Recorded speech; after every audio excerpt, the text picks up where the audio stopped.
যে আল্লাহ সুবহানাহু ওয়া তাআলা দয়া করে মায়া করে ভালোবেসে কয়েক মায়ের কয়েক সন্তানকে আপন মনে করে একাত্রিত হয়ে আল্লাহর ঘর মসজিদে আসবার বসবার আমাকে কিছু কথা বলবার এবং আপনাদেরকে শুনবার তৌফিক দিয়েছেন, এই জন্য শুকরিয়া আদায় করা দরকার। আলহামদুলিল্লাহ। আমি আপনাদের সম্মুখে পবিত্র কালামুল্লাহ হাকিমের 11 পারার সূরা ইউনূসের 13 নম্বর আয়াতটি তেলাওয়াত করেছি এবং রাসূল আকরাম সাল্লাল্লাহু আলাইহি ওয়াসাল্লামের অসংখ্য অগণিত হাদিস থেকে একটা হাদিস তেলাওয়াত করেছি।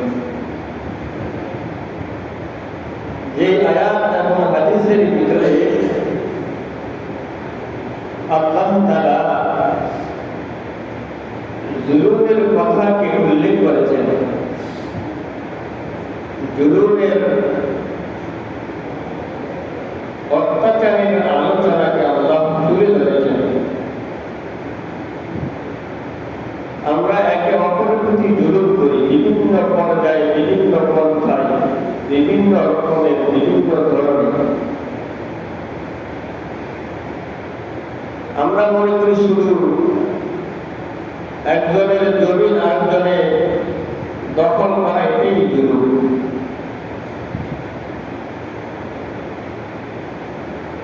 শুধু এটার নাম জুলুম নয়, বরঞ্চ কথায়, কাজে, কর্মে, লেনদেন, মুআমালাত, মুআশারাত, আচার ব্যবহার, প্রতিটা কাজে আমরা একে অপরের প্রতি জুলুম করি। একজনের টাকা আরেকজনে আত্মসাৎ করি, একজনের জমি আরেকজনের জোর করে দখল করি, একজনের টাকা একজনের মেরে খাই। বিভিন্ন পর্যায়ে, বিভিন্ন পন্থায় আমরা একে অপরের প্রতি জুলুম করে থাকি। নবীজি এটাই হাদিসের ভিতরে বলেছেন, যুলুমাতু ইয়াউমাল কিয়ামাহ, জুলুম কিয়ামতের দিন ভীষণ অন্ধকার হইয়া দেখা দিবে। হাদিসে কুদসির ভিতরে আছে, আল্লাহ তাআলা নিজেও তার উপর জুলুমকে হারাম করেছেন। বলেন, সমস্ত ক্ষমতার মালিককে, সমস্ত ক্ষমতার মালিককে, সমস্ত রাজত্ব কার আল্লাহর উপরে কোনো ক্ষমতা বান নাই, আল্লাহর উপরে কোনো শাসনকর্তা নাই, আল্লাহর উপরে কোনো ন্যায় দয়ালতা নাই। যিনি সমস্ত ক্ষমতার অধিকারী, যিনি সৃষ্টিকুলের স্রষ্টা, যিনি আপনাকে আমাকে সৃষ্টি করলেন, এই সৃষ্টিকর্তা হওয়া সত্ত্বেও যিনি এত বিশাল সমস্ত ক্ষমতার অধিকারী হওয়া সত্ত্বেও নিজে বলতেছেন, ইয়া ইবাদি, হে আমার বান্দারা, হারামতু আলাইয়া যুলমি, আমি আমার নিজের উপর জুলুমকে হারাম করেছি। যেহেতু আমি সৃষ্টিকর্তা হওয়া সত্ত্বেও আমি নিজের উপর জুলুমকে হারাম করে দিয়েছি, খালেক হওয়া সত্ত্বেও আমি নিজের উপর জুলুম করা হারাম করেছি। এই জন্য তোমরা মাখলুক হিসাবে, আমি খালেক, তোমরা মাখলুক হিসাবে তোমাদের উপর জুলুমকে হারাম করেছি। আল্লাহ নিজেও তার উপর জুলুম হারাম করছে সৃষ্টিকর্তা হিসাবে, আমরা তার মাখলুক হিসাবে, সৃষ্টি হিসাবে আল্লাহ আমাদের উপর জুলুম করাকে, এক অপরের জুলুম অত্যাচার করাকে আল্লাহ হারাম করে দিয়েছেন। দ্বিতীয় নম্বর কথা হইল, আমরা সকলে পথভ্রষ্ট, আমরা সকলে গুমরা। যদি আল্লাহ আমাদেরকে হেদায়েত না দেন, আমরা সকালে কি পথভ্রষ্ট।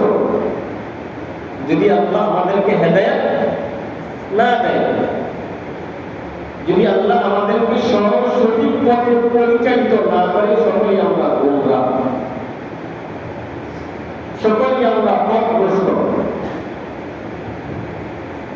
তৃতীয় নম্বর কথা হলো, আমরা সকলেই ক্ষুধার্ত যদি আল্লাহ আমাদেরকে আহার না দান করেন, খাবার না দান করেন। আমরা সকলেই ক্ষুধার্ত যদি আল্লাহ আমাদেরকে খাবার আহার না দান করেন। চতুর্থ নম্বরে, আমরা সকলেই উলঙ্গ যদি আল্লাহ আমাদেরকে বস্ত্র পোশাক না দান করেন। যেন আল্লাহ নিজেই থেকে বলেন, আমি তোমাদেরকে আহার দেই, খাবার দিই, তোমরা আমার খাবার থেকে খাবার গ্রহণ করো। আমি তোমাদেরকে বস্ত্র দেই, তোমরা আমার বস্ত্র থেকে পোশাক থেকে পরিধান করো।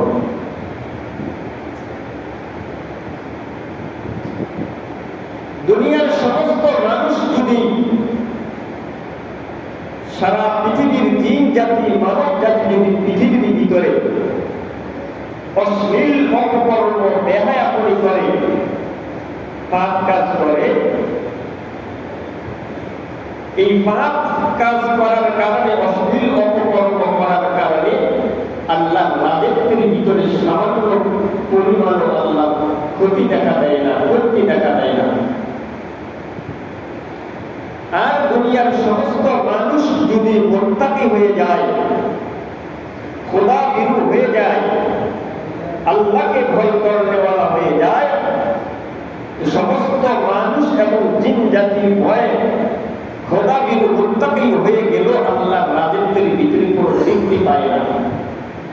মানুষ গুনাহ করলেও আল্লাহ রাজত্বের ভিতরে পূর্তি দেখা দেয় না। সকল মানুষ মুত্তাকি হয়ে গেল, আল্লাহ রাজত্বের ভিতরে কোনো বৃদ্ধি পায় না। এমনকি আল্লাহ যদি একসাথে সকল মানুষের, সকল মাখলুকাতের প্রয়োজনকে, হাজতকে পূরণ করে, সমস্ত মাখলুকাতের হাজতকে পূরণ করার কারণে আল্লাহ যেই ভান্ডার আছে, রিজিকের ভান্ডার থেকে কিঞ্চিত পরিমাণ গ্রাস পায় না, করে না। কেউ আল্লাহর দরবারে আকাঙ্ক্ষা করলো, আমি একটা 10 বিল্ডিং চাই। আরেকজন আকাঙ্ক্ষা করলো, আমি 10 কোটি টাকা চাই। আরেকজন আকাঙ্ক্ষা করলো, আমি 1 তলা বিল্ডিং চাই। আরেকজন আকাঙ্ক্ষা করলো, আমি 2 কাঠা জমি চাই, 2 বিঘা জমি চাই। এমন ভাবে আল্লাহ যদি একসাথে সকল মাখলুকাতের আশা যদি আল্লাহ পূরণ করেন, সমস্ত মাখলুকাতের আশা পূরণ করলেও আল্লাহর খাজানা থেকে কিঞ্চিত পরিমাণ কমে না। একসাথে সমস্ত সকলের চাহিদা যদি আল্লাহ পূরণ করে, সমুদ্রের ভিতরে যদি একটা সুই বানানো হয়, আর সুইয়ের আগায় যতটুকু পানি ওঠে, আল্লাহর খাজানা থেকে ততটুকু পরিমাণ করে না, যদি আল্লাহ সকলকে একসাথে দেয়। এই জন্য একে অপরের প্রতি জুলুম করা যাবে না। আল্লাহ বলেন, জুলুম কিয়ামতের দিন ভীষণ অন্ধকার দিয়ে দেখা দেবে। আল্লাহ সূরা ইউনূসের 13 নম্বর আয়াতের ভিতরে বলেন, ওয়ালাকাদ আহলাকনাল কুরুনা মিন ক্বাবলিকুম, আমি তোমাদের পূর্বে অনেক জাতিকে, অনেক গোষ্ঠীকে ধ্বংস করে দিয়েছি। লাম্মা যালামু, যখনই তারা জুলুম করেছিল, যখনই তারা অত্যাচার করেছিল, যখনই তারা নির্যাতন করেছিল, তখনই আমি আল্লাহ তাদের জুলুমের কারণে, অত্যাচারের কারণে আমি তাদেরকে ধ্বংস করে দিয়েছি। যখনই কোনো জাতি জুলুম করছে, তখনই আল্লাহ ওই জালেমদেরকে আল্লাহ খতম করে দিয়েছে, ধ্বংস করে দিয়েছে। লাম্মা যালামু ফাজাআতুহুম রুসুলুহুম বিল বায়িনাত, আর তাদের নিকটে তো সুস্পষ্ট নদীরা প্রমাণ নিয়ে এসেছিল, তাদের নিকটে তো নদীগণ সুস্পষ্ট প্রমাণ নিয়ে এসেছিল। কানু লা ইউমিনুন, অথচ তারা নবীদের কথার তারা কোনো কর্ণপাত করেনি, নবীদের প্রতি তারা বিশ্বাস স্থাপন করেনি, নবীর যেই বাণী নিয়ে আসে তারা এই কথাকে তারা মানেনি। কাযালিকা নাজজিল মুজরিমিন, এইভাবে আল্লাহ বলেন আমি এইভাবে জালেমদের অপরাধের বিচার করে থাকি, তাদেরকে প্রতিদান দিয়ে থাকি, তাদেরকে বিনিময় দিয়ে থাকি। এই জন্য বাবাজি, একে অপরের প্রতি জুলুম করা যাবে না, সম্পদ লুণ্ঠন করা যাবে না, একে অপরের এরকম টাকা মেরে দেওয়া যাবে না, আত্মসাৎ করা যাবে না। কারণ এটা আত্মসাৎ করা, জুলুম করা, এটা আল্লাহর দরবারে অনেক অপরাধ, মহাপাপ। হাদিসের ভিতরে আছে 3 ব্যক্তির দোয়া কখনো ব্যর্থ যায় না। কয় ব্যক্তির দোয়া? 3 ব্যক্তির দোয়া কখনো ব্যর্থ যায় না। 1 নম্বর হলো দাওয়াতুস সাইম,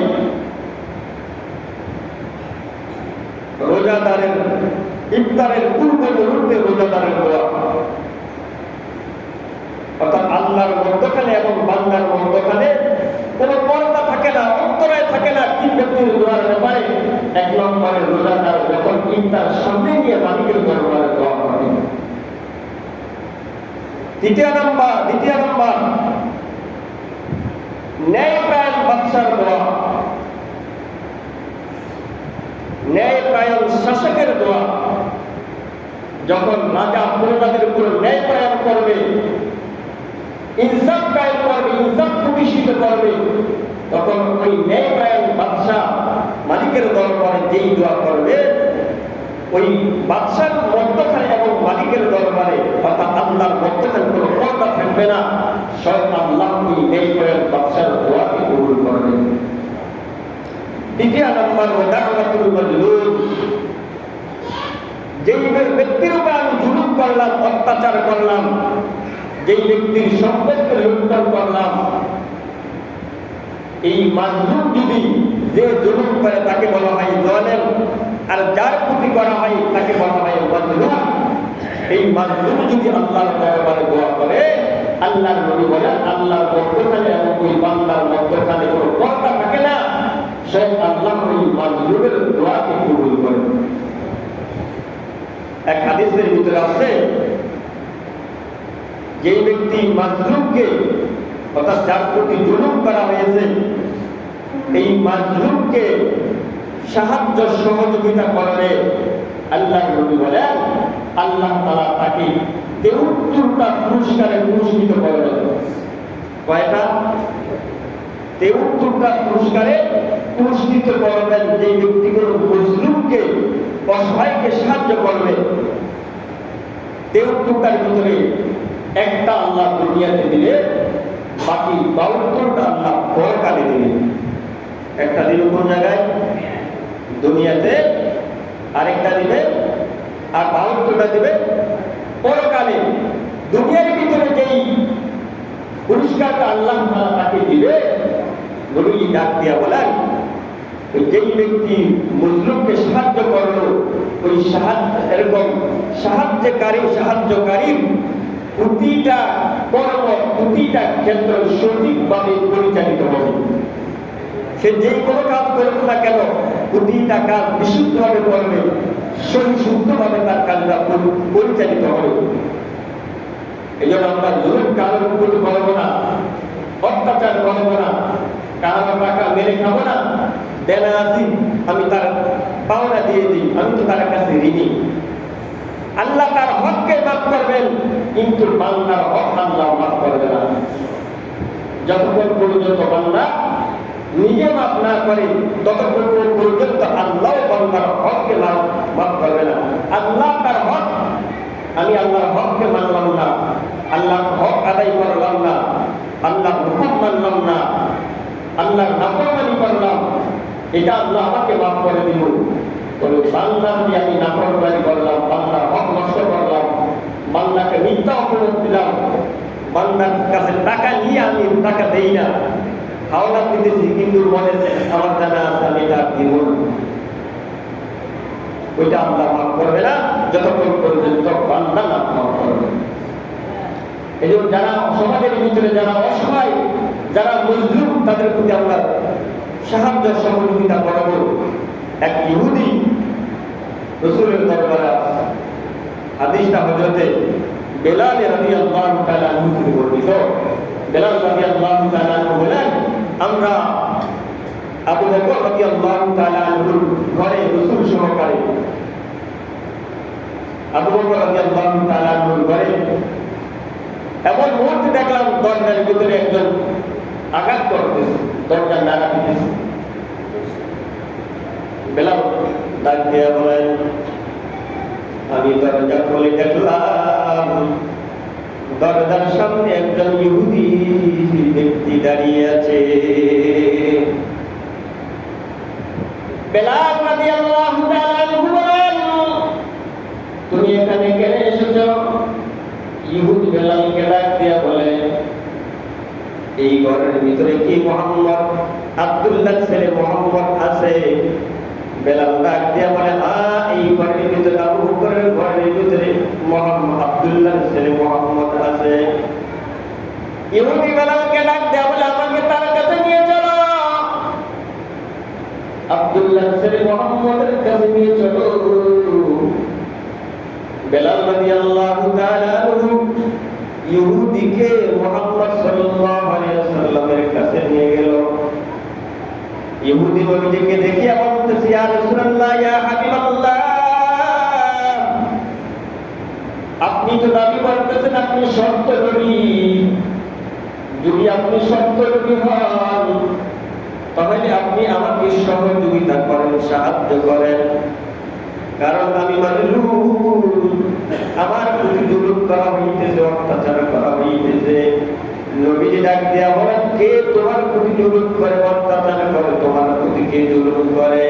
ইহুদি ডাক দিয়া বলেন, আবু জাহেল ইবনে হিশাম আমার প্রতি জুলুম করতেছে, অত্যাচার করতেছে। জুলুম করে কে? নবীজির চরম শত্রু আবু জাহেল ওই ইহুদির প্রতি জুলুম করছে। সে আমার সম্পদ আত্মসাৎ করছে। আল্লাহর নবী ইহুদিকে ডাক দিয়ে বলেন, চলো তুমি আমার সঙ্গে আবু জাহেলের কাছে চলো।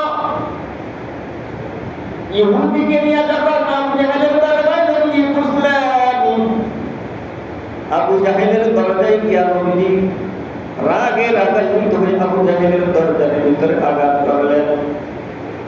আবু জাহেল বলেন, ভিতর থেকে রাগে রাগান্বিত হয়ে দরজা খুলে দিলেন। নবী মুহাম্মদ আবু জাহেলকে ডাক দিয়া বলে, এরে আবু জাহেল, তুমি নাকি এই ইহুদির সম্পত্তি আত্মসাৎ করেছো, তুমি তার সম্পত্তি ফিরিয়ে দাও,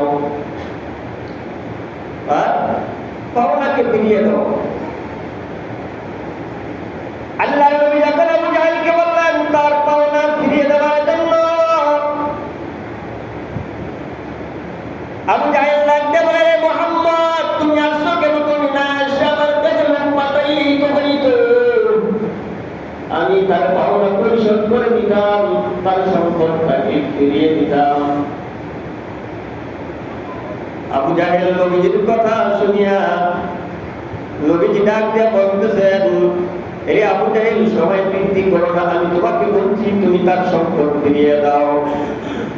আবু জাহেল তার গোলামকে ডাক দিয়ে বলে, এই ইহুদির সমস্ত সম্পদকে ফিরিয়ে দাও। যখন আবু জাহেলের গোলাম সমস্ত সম্পদ ফিরিয়ে দিল, নবীজি আপনার ইহুদিকে ডাক দেয়া বলতেছে, তুমি তোমার সমস্ত সম্পদ পাইছো কি? ইহুদি ডাক দেয়া বলে, নবীজি সমস্ত সম্পদ পাইছি, কিন্তু আমার একটা ভাণ্ড, একটা ঝুড়ি হয়ে গেছে, এই ঝুড়িটা পাইতেছি না। আবু জাহেল তার গোলামকে দিয়ে সমস্ত ঘরের ভিতরে আনাতে কানাতে খোঁজ করলো, কোথায় ওই ঝুড়িটা পাইল না। এই জন্য ঝুড়িটা না পেয়ে ওই ঝুড়ির পরিবর্তে নতুন আরেকটা ঝুড়ি, ভালো একটা ঝুড়ি ওই ইহুদিকে দিয়ে দিল। এবার আবু জাহেলের স্ত্রী ডাক দিয়ে বলতেছে, স্বামী, তুমি আজীবন মুহাম্মদের সাথে মুহাম্মদের বিরুদ্ধাচরণ করেছো, মুহাম্মদের পিছনেই লেগেছিলে, তোমার সাথে মুহাম্মদের সাথে শত্রু নামে আজকে কেন তুমি ইয়াতিমের কাছে একদম নম্র হয়ে গেলা, এমন এমন যেন তুমি তার কাছে বিনয়ী হয়ে গেলা। আবু জাহেল ডাক দিয়া বলে, তুমি আমার কাছে আমার সমাজের লোকের নিকটে প্রতিপূর্ণ করিও না, অপমান করিও না। মুহাম্মদ যখন আমার ঘরের দরজায় আসলো, আমি দেখলাম মুহাম্মদের কাঁধের উপর দুইটা সিংহ, দুইটা বাঘ দেখা যাইতেছে। আমি যখন এই ইহুদির সম্পদগুলো ফিরে দেওয়ার জন্য অনাগ্রহ প্রকাশ করতে লাগলাম, তখনই দেখতেছিলাম ওই মুহাম্মদের কাঁধে যে দুইটা বাঘ, এই দুইটা বাঘ আমাকে খাওয়ার জন্য তাড়া করতেছে। যখন আমি অস্বীকার দিব না এই ভাবটা যখন প্রকাশ করতেছি, তখনই দেখলাম মুহাম্মদের কাঁধে যে দুইটা বাঘ, এই দুইটা বাঘ আমাকে খাওয়ার জন্য হা করে তাকিয়ে আছে। আমি ওই বাঘের ভয়ে আমি আর অস্বীকার করতে পারলাম না। এই জন্য তার সম্পদগুলো, ইহুদির সম্পদগুলো দেওয়ার জন্য রাজি হয়ে গেলাম। যখন আবু জাহেল ইহুদির সমস্ত সম্পদ দিয়ে দিল, এবার নবী জিজ্ঞেস করতেন, তুমি সমস্ত সম্পদ পাইছ? ইহুদি বলতেছে, ইয়া রাসূলুল্লাহ, ইয়া হাবিবাল্লাহ, সমস্ত সম্পদ পাইছি। আপনার মতো শ্রেষ্ঠ মানব এই দুনিয়ার জমিনে আর হইতে পারে না। ইয়া রাসূলুল্লাহ, ইয়া হাবিবাল্লাহ, আমি আপনার কাছে বায়াত গ্রহণ করতেছি, আপনি আমাকে ইসলামের উপর বায়াত গ্রহণ করেন এবং আমাকে মুসলমান বানিয়ে দেন। আল্লাহ রাসূল সাল্লাল্লাহু আলাইহি ওয়াসাল্লাম তাকে ইসলামের উপর বায়াত করলেন এবং তাকে বলে দিলেন, লা ইলাহা ইল্লাল্লাহ মুহাম্মাদুর রাসূলুল্লাহ। এজন্য বাবাজি, আমরা জুলুম করব না। জুলুমের প্রতিদান, জুলুমের বিনিময় এটা আল্লাহ তাআলা দিবেন। ওয়াকাযালিকা নাজজিল মুজরিমিন। আল্লাহ তাআলা এইভাবে জালিমদের বিচার করে থাকে, অপরাধীর বিচার করে থাকে। আল্লাহ আমাদেরকে অপরের সম্পদ লুণ্ঠন করা, অপরের সম্পদ আত্মসাৎ করা থেকে বেঁচে থাকার তৌফিক দান করুন। ওয়া আখিরি দাওয়ানা আলহামদুলিল্লাহি রাব্বিল আলামিন ওয়া মা তাওফীকি ইল্লা বিল্লাহ। যারা পরে আছে সাজাগাত কাবুল করেন।